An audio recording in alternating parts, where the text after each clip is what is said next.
all of you here again today. On Friday morning, President Trump will travel across the country to Anchorage, Alaska for a bilateral meeting with Russian President Vladimir Putin. The brutal war between Russia and Ukraine broke out under Joe Biden's incompetent leadership, but President Trump is determined to try and end this war and stop the killing. As the president has said over and over again, his strong preference will always be for peace and partnership, whenever those outcomes can possibly be achieved. There is no leader in the world right now who has been more committed to preventing wars or ending them than President Donald Trump. Just look at what took place here at the White House last Friday, when President Trump hosted the Azerbaijani president and Armenian prime minister and got the two leaders to sign a historic joint declaration for peace, ending a decades-long conflict that disrupted the region and claimed countless lives. In other news, we continue to see positive economic reports across the board. Today's CPI report revealed that inflation beat market expectations once again, and inflation remains stable. Overall, inflation has run at a 1.9 average annual pace in President Trump's first 6 months in office. Prices for everyday goods continue to decline. Energy prices fell in July, including gasoline, which is down nearly 10% over last year, and propane, which is down 2.5% over last year as well. Egg prices fell once again in July and are down 20% since President Trump took office. Shelter inflation, the largest contributor to overall inflation, is at its lowest level since October of 2021. Wage growth for American workers is beating inflation once again. As inflation declines, this administration continues to be wholeheartedly committed to putting more money back into the American people's pockets. American real wages are up 1.3% over last year and have increased each month since President Trump took office. And small business optimism, according to this morning's report, has also reached a 5-month high. Ignore the panicans and trust in President Trump. That is our motto here at the White House. The America First economic agenda is working. On another matter, yesterday, President Trump took bold action to finally restore law and order right here in our nation's capital. The president declared a crime emergency in the District of Columbia, federalized the D.C. Police Department, and mobilized the D.C. National Guard to end violent crime in our nation's capital. As part of the president's massive law enforcement surge, last night, approximately 850 officers and agents were surged across the city. They made a total of 23 arrests, including multiple other contacts. Last night, these arrests consisted of homicide, firearms offenses, possession with intent to distribute narcotics, fare evasion, lewd acts, stalking, possession of a high-capacity magazine, fleeing to elude in a vehicle, no permits, driving under the influence, reckless driving, and a bench warrant. A total of 6 illegal handguns were seized off of District of Columbia streets as part of last night's effort. This is only the beginning. Over the course of the next month, the Trump administration will relentlessly pursue and arrest every violent criminal in the district who breaks the law, undermines public safety, and endangers law-abiding Americans. President Trump will not be deterred by soft-on-crime Democrats and media activists who refuse to acknowledge this rampant violence on our streets. He is going to make our nation's capital the most beautiful and safe city on earth, just as he promised on the campaign trail. Staying on the topic of public safety, the Trump administration continues to shatter records on border security. According to brand new numbers released this morning from Customs and Border Patrol, illegal crossings have fallen to all-time lows once again. Here were the records set in July. Again, these numbers were released this morning. The lowest monthly nationwide encounters ever, down nearly 90% from the monthly average under the Biden administration. The lowest monthly Border Patrol apprehensions nationwide ever, smashing the previous record set the prior month in June. The lowest monthly Southwest border apprehensions ever. The lowest daily apprehension average ever. The lowest single-day apprehensions ever. And for the third straight month, there were 0 illegal aliens released into the country. Let me repeat that remarkable statistic. For the third month in a row, not a single illegal alien was released by the Trump administration into the United States of America. This is historic. Under President Trump, this border is the most secure it has ever been. when you fortify the border, when you restore deterrence, and when you empower Border Patrol agents and our brave men and women in uniform to actually do their jobs to enforce our laws, like this president has, this is the incredible result. And in the interior of our country, criminal illegal aliens continue to be arrested and removed. Here are some of the criminals arrested by ICE in just the last few days. ICE Buffalo arrested an illegal alien from Jamaica convicted of attempted murder. ICE Buffalo also arrested an illegal alien from Ecuador convicted of leaving the scene of an accident resulting in death. ICE Houston arrested an illegal alien from Mexico convicted of manslaughter. ICE Newark arrested an illegal alien from Mexico convicted of the sexual assault of a minor. ICE Dallas arrested an illegal alien from Mexico convicted of assault causing bodily injury. And already the Trump administration has arrested more than 300,000 illegal aliens in 2025. Again, more than 300,000 illegal alien criminals have been arrested in the interior of our country in the first 6 months of this administration.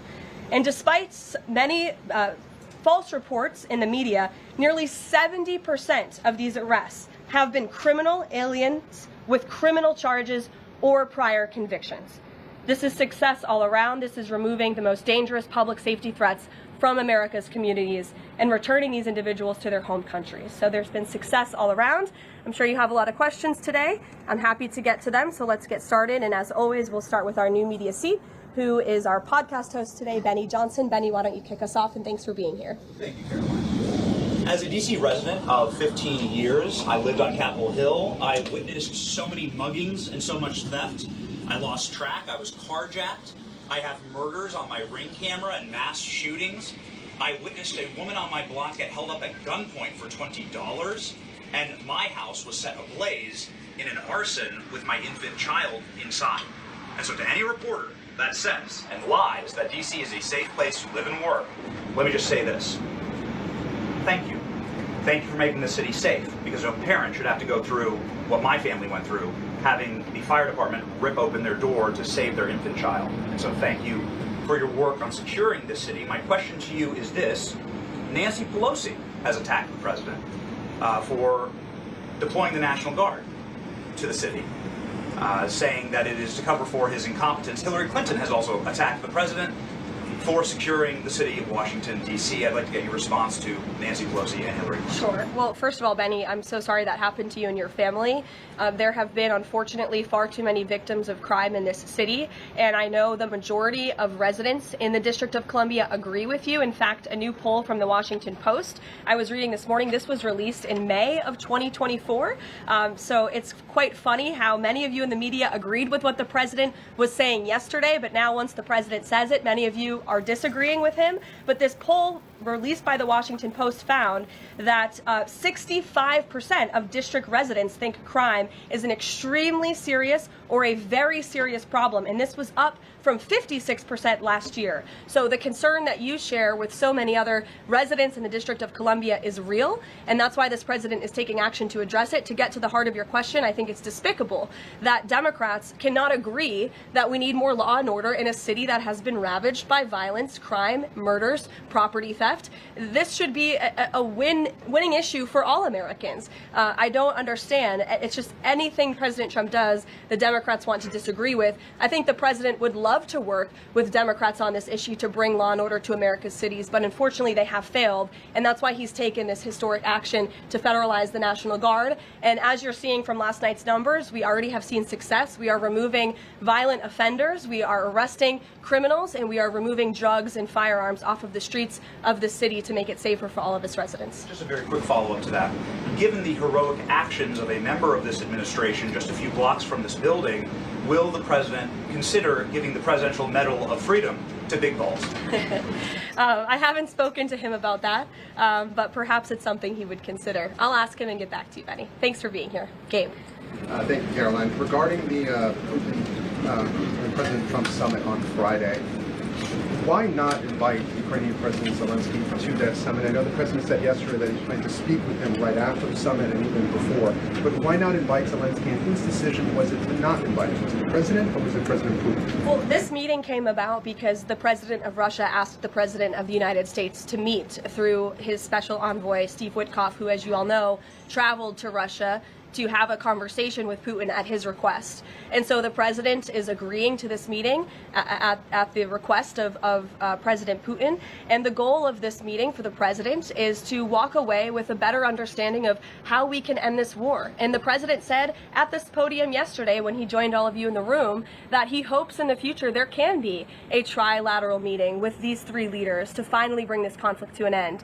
But this administration has really used every lever, has taken every measure to achieve peace through a diplomatic solution. And I think the president of the United States getting in the room with the president of Russia, sitting face to face rather than speaking over the telephone, will give this president the best indication of how to end this war and where this is headed. And another question on something that happened yesterday, but I wanted to get the White House response. A judge ruled that the grand jury transcripts in Ghislaine Maxwell's case should not be released. What's the White House response to that? And do you plan to appeal? And what do you tell President Trump's supporters who want that information released? We think that decision is unfortunate. Of course, we moved to unseal that information because the president has said he wants to see credible evidence released. As for the appeal process, I would defer you to the Department of Justice for that. Great. Thanks so much, Karoline. We're learning that President Trump spoke with Ukrainian President Zelensky. I was curious if you can share any more details about their call, and did Zelensky give President Trump any red lines, any non-starters ahead of the summit on Friday? Look, I don't want to reveal the private conversations between the president and President Zelensky, but what I can tell you is that the president has deep respect for all parties that are involved in this conflict and are trying to bring this conflict to an end.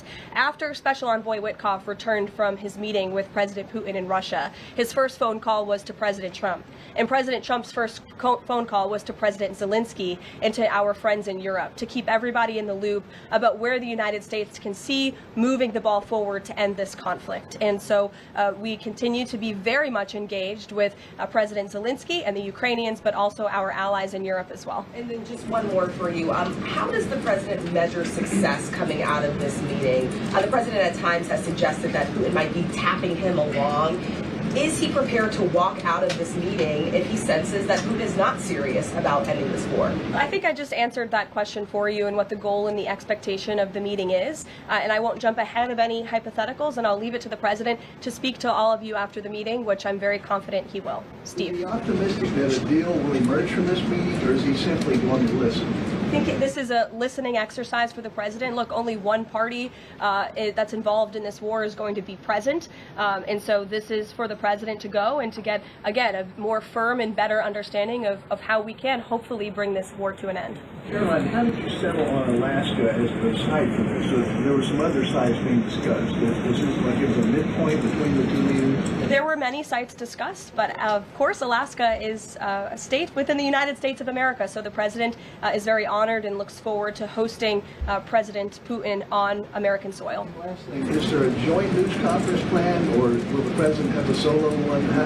What sort of scheduling stuff? Yeah, the mechanics and the scheduling, Steve, are still being ironed out for Friday. We're working with our Russian counterparts to put those plans into action, and of course we'll keep you all apprised on the logistical details of Friday as soon as we get them. Charlie? The president said at the podium yesterday twice that he was planning to go to Russia. Was that a verbal slip-up, or does he actually plan to go to Russia? Perhaps there are plans in the future to travel to Russia, and on Friday the president will be meeting with the Russian President Vladimir Putin in Alaska, as you know. Phil? Last week, the president said the CEO of Intel was highly conflicted, seeking to cite his past investment with Chinese companies that were doing business with the Chinese military. Yesterday, he called his meeting with that CEO a success. So what can you tell us about what the Intel CEO said to President Trump that changed his mind? The president put out a statement that you cited, Phil. I will leave it at that. He shared his thoughts on that meeting and how it went, and for any further comment on that, I'll leave it to him to make. Will the Bureau of Labor Statistics continue to put out monthly jobs reports? Well, look, what I'll tell you about the Bureau of Labor Statistics, I believe that is the plan and that's the hope, and that these monthly reports will be data that the American people can trust. As you know, the Bureau of Labor Statistics has made massive revisions after the last several reports that they have put out. And there has certainly been a decline in the quality and the reliability of data coming from the Bureau of Labor Statistics, and there's been an increase in revisions. And this president and the administration is finally tackling this problem that so many have talked about, and the president is actually doing something about it. We need to restore new leadership that we can trust. As you know, the president has appointed someone new to take over the BLS, and so we need to look at the means and the methods of how the United States is acquiring this very important data, and all of that is going to be done, and the goal, of course, is to provide honest and good data for the American people to make very important economic decisions on. Mike. Thank you, Karoline. Two questions, if I may. The president has talked about land swaps between Russia and Ukraine. Vladimir Putin says he wants Russia to hold on to Russian-occupied territory in eastern Ukraine. Is the White House at all concerned about the messaging that potentially giving over or allowing for Russia to maintain its occupied territory in eastern Ukraine, what that might say to other U.S. adversaries like China? Look, right now, the President of the United States has done more to end this war than his predecessor, Joe Biden, who allowed this war to take place. This war, don't forget, happened at the result of the weakness and the incompetence of the previous administration. And so the president inherited this conflict, and he is determined to end it. And it's a very complex and complicated situation. As for the details of the plans that have been kind of tossed back and forth, I won't get into those, and I will let the president of the United States discuss those plans with the president of Russia, with our European allies, and the president of Ukraine, Zelensky himself as well. Sure, go ahead, in the green.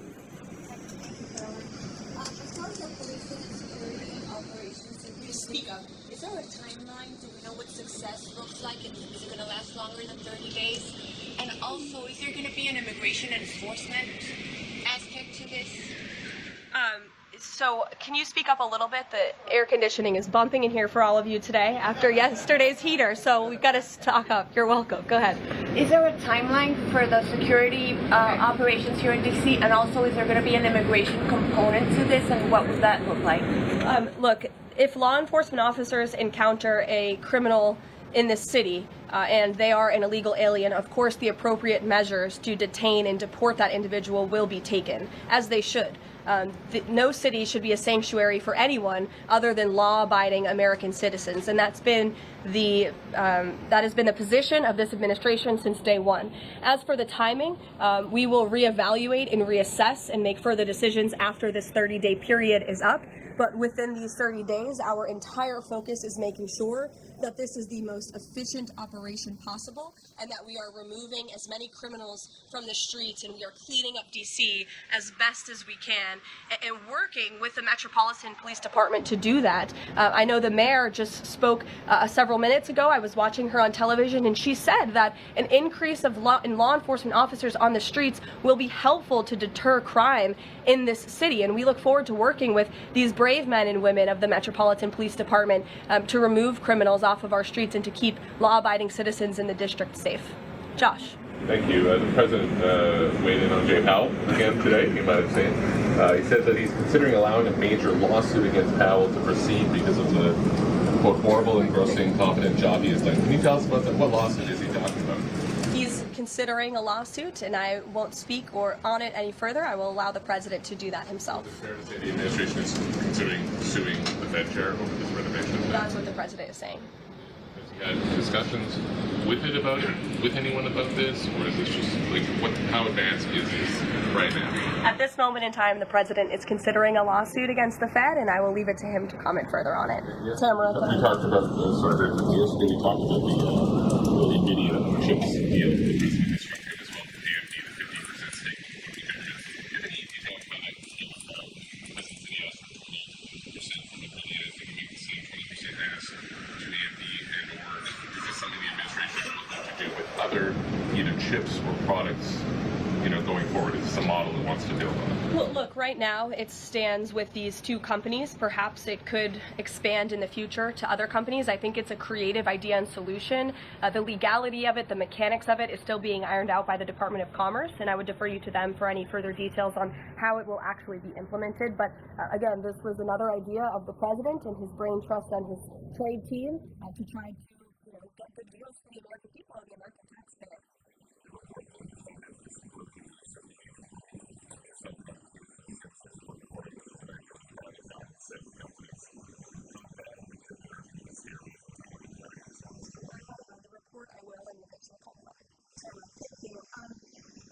Last week, the meeting with President Trump described potentially as an opportunity for a deal. Now it's a feeling out. Has there been a shift in expectations within the White House or an effort to temper expectations about what success looks like for this meeting? I mean, look, I think both can be true, right? The president has always said he wants a peace deal. He wants to see this war come to an end. But this bilateral meeting is a bilateral meeting between one party and this two-party war, right? And both countries to agree to a deal. The president is accepting this bilateral meeting with Putin on Friday, and I will let him speak further to it after it concludes about how he felt it went. Also, completely unrelated topic, regarding the president's efforts in Washington, D.C., do you have any specifics about how homeless people will be dealt with, where they would be moved to? What does this look like? I do, yes, and it's an important question, so thank you for raising it. The Metropolitan Police Department, with the support of the new federal agencies who have been surging on the streets of the District of Columbia, are going to enforce the laws that are already on the books here in Washington, D.C. For far too long, these laws have been completely ignored, and the homelessness problem has ravaged the city. So D.C. Code 22-1307 and D.C. Municipal Regulation 24-100 give the Metropolitan Police Department the authority to take action when it comes to homeless encampments. So homeless individuals will be given the option to leave their encampment, to be taken to a homeless shelter, to be offered addiction or mental health services, and if they refuse, they will be susceptible to fines or to jail time. Again, these are pre-existing laws that are already on the books. They have not been enforced, which is part of the reason for this federalizing of the National Guard to bring in this assistance for law enforcement. While we are targeting criminals and trying to remove criminals off of the streets, we also want to make DC safe and beautiful, and that involves removing mentally disturbed individuals and homeless encampments as well. So we will be using these regulations and code that already exists to clean up our streets. And we've already had great success. Not many of you picked up on this, but the United States Park Police has actually done remarkable work in terms of removing homeless encampments from the city. Since the president signed this executive order in March, 70 homeless encampments have been removed by the U.S. Park Police. There are only 2 homeless encampments remaining in D.C. federal parks under the National Park Service's jurisdiction, and the removal of those 2 remaining camps is scheduled for this week. So the U.S. Park Police will be leading this effort alongside MPD. Just very quickly, he had talked in one of his social media posts about moving them very far outside of the city. Is that off? No, it's not off. We're exploring how we could do that. But again, homeless shelters, offered addiction and mental health services, or jail if they refuse are the options on the table right now. And we'll continue to explore that option. Sure. Thank you so much, Karoline. President Zelensky said moments ago that he thinks Russia is preparing for a new offensive on at least 3 different areas of the front line. Is this something that you could confirm based on U.S. intelligence? And if the president sees that Putin is indeed planning major new offensive or moving troops, would he call off the meeting on Friday? I'm not in a position to confirm or deny or comment on that intel at this time. Monica. Thanks, Caroline. My question involves Russiagate. A whistleblower alleges that then Congressman Adam Schiff approved leaking classified information to smear President Trump's image during the Russiagate scandal. Does the president plan to investigate Adam Schiff, and what would accountability look like if more information confirms this report? The president has already said he wants to see Adam Schiff held accountable for the countless lies he told the American people in relation to the Russiagate scandal. I brought Tulsi Gabbard out to this podium to talk to you about all of that, and this administration is taking accountability very seriously. As for this new FBI whistleblower report, I understand Kash Patel last night declassified a 302 FBI document showing that a whistleblower who is a Democrat, a career intelligence officer who worked for Democrats on the House Intel Committee for more than a decade, repeatedly warned the FBI in 2017 that then Rep. Adam Schiff had approved leaking classified information to smear then President Donald Trump over the Russiagate scandal. This is obviously a bombshell whistleblower report. Hopefully more people in this room will cover it as such.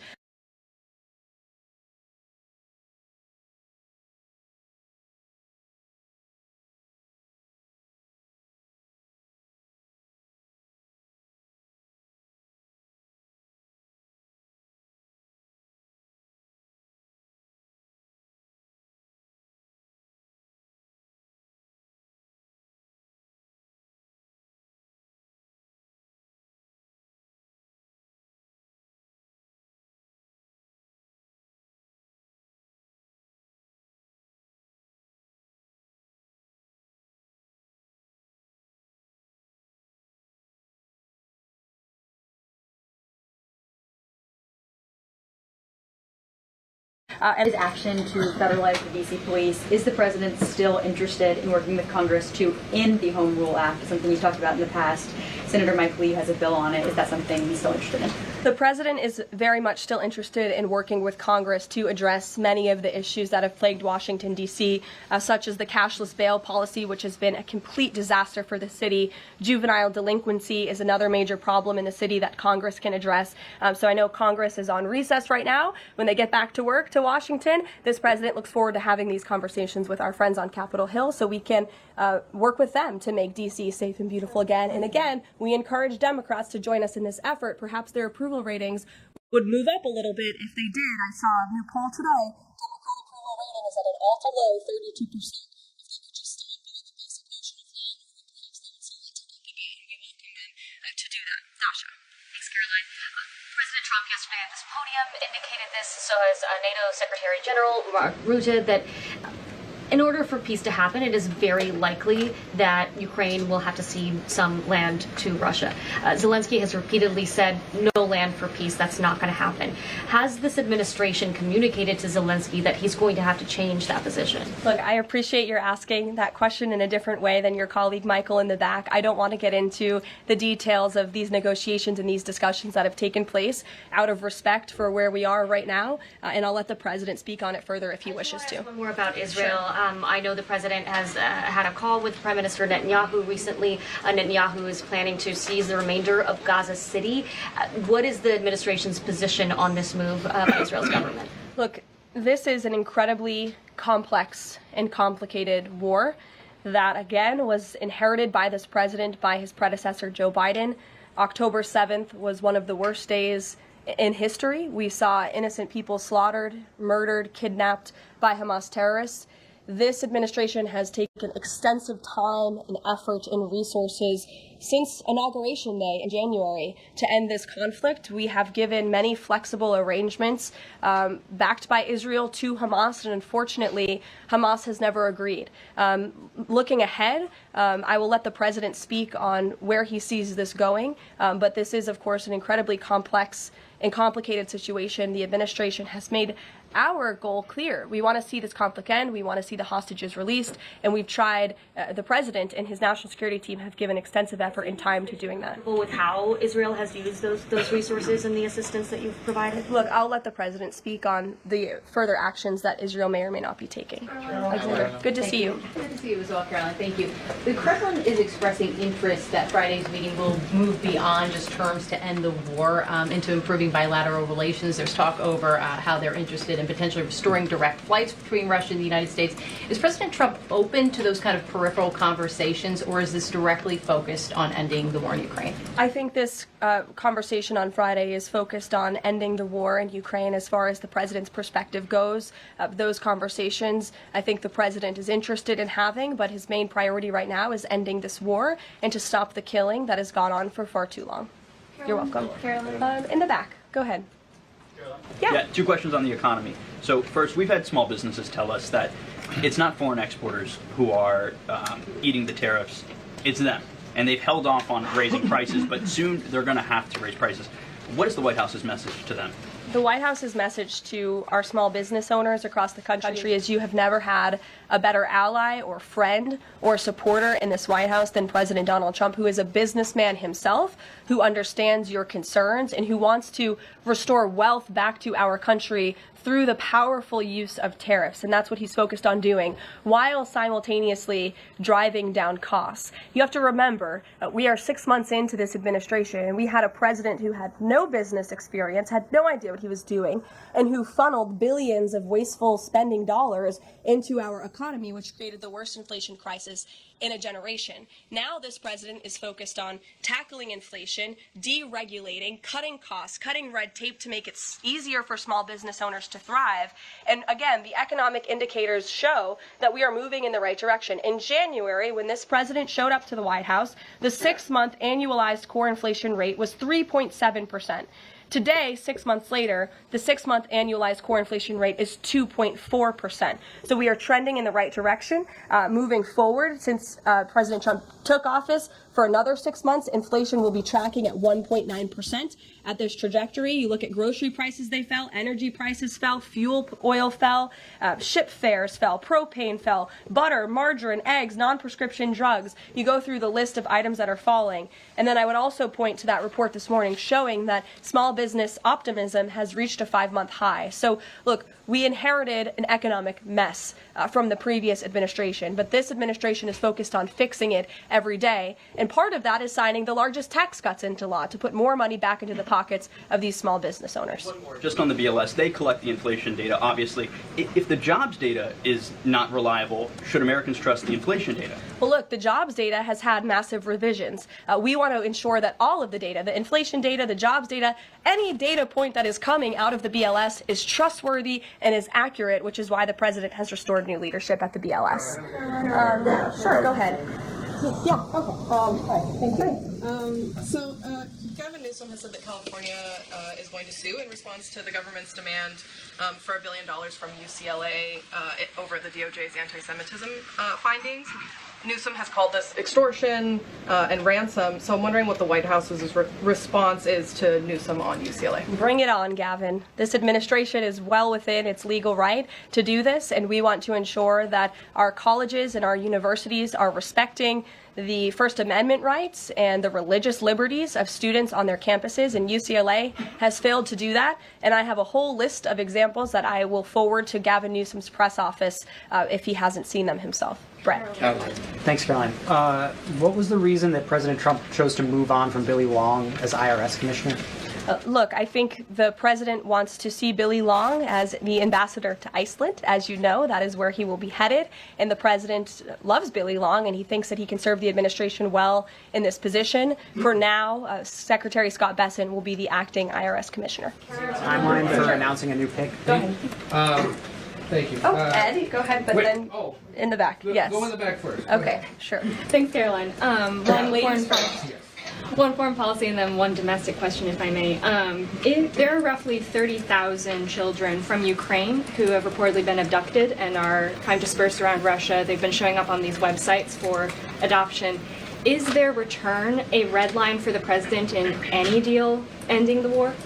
The administration is aware of these reports. I don't want to set red lines for the president on his behalf from this podium. However, the president did encourage Ukraine and Russia to speak directly to one another in terms of these humanitarian issues. And we have seen progress. You have seen prisoners of war swapped between these two countries as a result of these direct talks, as well as children, and that remains a concern, but it's one that Russia and Ukraine need to iron out together, which is why this president has encouraged them to speak. Okay, thanks. And then if I can, sure. The D.C. action real quick. The president said yesterday that this is a model federalizing the National Guard that could be used to combat really high rates of crime in other cities like Chicago, LA, Baltimore. What sort of authority would he have to deploy forces like that, absent the Home Rule Act? Look, the president is speaking about what he'd like to see take place in other cities around the country. Right now, this administration is focused on making D.C. safe and beautiful again. When the time comes, we'll talk about that. But I will note that the president wants to see all of our nation's cities be safe. But I think starting with our nation's capital is a great place to begin, and it should serve as a model for the rest of the country.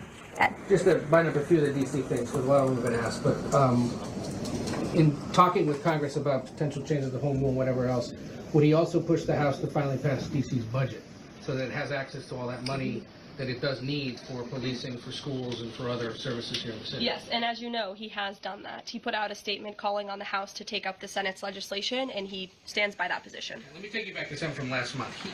You guys announced the president was diagnosed with chronic venous insufficiency after his legs were seen swelling. How's he being treated for that?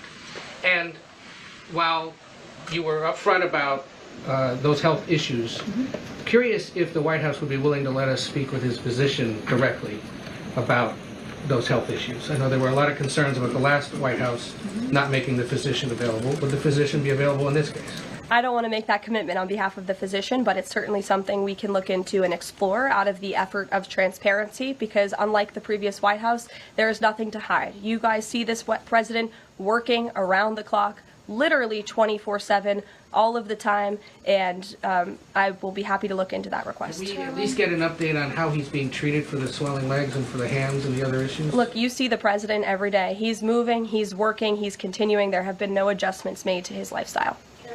Thanks, Karoline. I have two questions, one on D.C., but on the Putin meeting on Friday, does the president plan to meet with Putin one-on-one? Yes, that's part of the plan. And as for the other mechanics and logistics, I will let our team speak to that when they're ironed out. And on what's happening in D.C. with the federal takeover, what we've heard from the mayor and the police chief is that their understanding is there has been no change in the leadership structure. In the White House's view, who is in charge of the MPD right now? If you read the executive order, it will tell you the leadership structure is as follows. We plan to work with the Metropolitan Police Department, but ultimately the chain of command is as such. The President of the United States, the Attorney General of the United States, our DEA Administrator, Terry Cole, who is now serving ahead of the Chief of the Metropolitan Police Department. They will be working together. Nope, Terry Cole, as you heard from this briefing room yesterday, is in charge of the Metropolitan Police Department, and he's working with the chief to ensure that law enforcement officers are allowed to do their jobs in this city. Karoline? Yeah, thanks, Karoline. I know you said earlier the hope is to maintain monthly job reports, but the president's new nominee for BLS Commissioner E.J. Antoni recently told Fox Business that the BLS should suspend issuing monthly job reports and only issue quarterly reports until the jobs data methodology is corrected. So does the president disagree with that assessment that his nominee is said there, or suspending these monthly job reports a real option? I think he floated the idea of possibly suspending until they can get the data and the methodology in order. And this president wants to ensure that the BLS, again, is putting out accurate and honest data that the American people can trust. Since you brought up the new commissioner, he holds a master's and doctor's degree in economics from Northern Illinois University. He's the chief economist in the Heritage Foundation's Center for the Federal Budget. And in addition to his work at Heritage, he has multiple other roles. He's been widely renowned for his work on economic issues. He's been called before Congress to testify as an economic expert. So he's a qualified individual, and the president trusts him to lead this important department. Take a couple more questions. Sure, go ahead. Given that the administration now has jurisdiction over MPD, can we expect, does that mean like personnel changes, hiring, firing? Can we expect leadership changes internally in the Metropolitan Police Well, Department? I just walked through what the leadership structure looks like right now. Within the uniformed police department, right? I mean, does that mean that the Attorney General, others kind of have the ability to make those personnel decisions? I would imagine it means they have the ability. As for any changes, I'm not tracking any. Again, we look forward to working alongside the Metropolitan Police Department, and we did that last night successfully, and we hope we can do that for the next 29 nights. Go ahead. Karoline, Yes. So in light of reports that ICE agents detained a 15-year-old student with disabilities outside an LA high school, even leaving bullets on the sidewalk, how does the Trump administration plan to ensure parents that their children can return to school without fear of being wrongfully detained or endangered by federal agents? Where'd you see that report? LA Times. Okay, well, I'll have to look into the veracity of that report. I read the LA Times almost every single day, and they are notorious for misleading the public. I'm sure there's more to that story than the way that you just characterized it. This administration wants to ensure that all school children across the country in every city, from Los Angeles to DC, can go to school safely. And that's part of this administration's effort to federalize the National Guard in Washington, to ensure that ICE is removing child predators. I just read you a list of a handful, just a handful, of the hundreds of thousands of child predators that this administration is removing off of the streets of Los Angeles and every other community across this country, because we want to ensure this is a country where American school children can be safe, where they can prosper, and where they are not threatened by violent criminals, whether they are illegal or whether they are American citizen homegrown criminals, as this president calls them. So I will gladly go check on that report, and I'll get you the facts. Thank you, everyone. Thank you. Thank you. Thank you.